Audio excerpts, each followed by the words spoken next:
بسم اللہ الرحمن الرحیم۔ میرے محترم دوستوں، بزرگوں، عزیزوں، آج آپ کے سامنے اقامت پڑھنے کا سنت طریقہ بیان کیا جائے گا۔ بہت سارے لوگ اقامت پڑھتے ہیں لیکن اس اقامت کے اندر جو ہے وہ سنت طریقے کا خیال نہیں رکھا جاتا۔ اقامت کا سنت طریقہ جو ہم نے اپنے بڑوں سے شریعت کے مطابق سیکھا سنا، وہ آپ کے سامنے رکھا جائے گا۔ یہ جو ہم اقامت پڑھتے ہیں، اللہ اکبر اللہ اکبر اللہ اکبر اللہ اکبر، یہ چار جملے جو ہے وہ ایک ہی سانس میں کہنے ہیں۔ اس کے بعد پھر اشہد ان لا الہ الا اللہ، اشہد ان لا الہ الا اللہ، یہ دو کلمے پھر ایک سانس میں پڑھنے۔ اس کے بعد پھر اشہد ان محمد رسول اللہ، اشہد ان محمد رسول اللہ، یہ دو کلمے بھی ایک سانس میں پڑھنے۔ اس میں ایک چیز کا یہ بھی خیال رکھنا ہے کہ اشہد ان لا الہ الا اللہ، اس پر آخر میں وقف ہے۔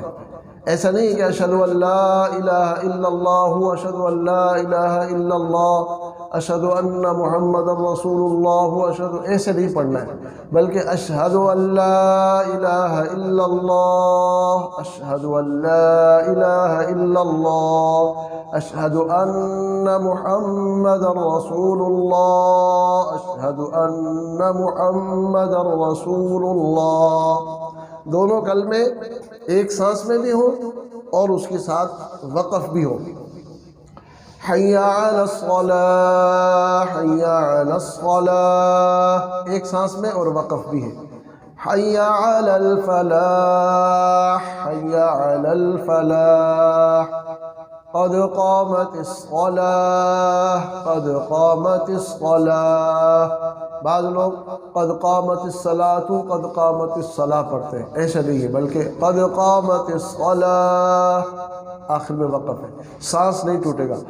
قد قامت الصلاۃ، قد قامت الصلاۃ، اللہ اکبر اللہ اکبر، لا الہ الا اللہ، یہ تین جملے ایک سانس میں پڑھنے، درمیان میں سانس نہیں توڑنا ہے اور وقف کرتے ہوئے پڑھنا ہے۔ اللہ تبارک و تعالی ہم سب کو اس کے مطابق اقامت پڑھنے کی توفیق عطا فرمائے، اور باقی زندگی کے سارے اعمال بھی سنت کے مطابق سیکھ کر کرنے کی توفیق عطا فرمائے۔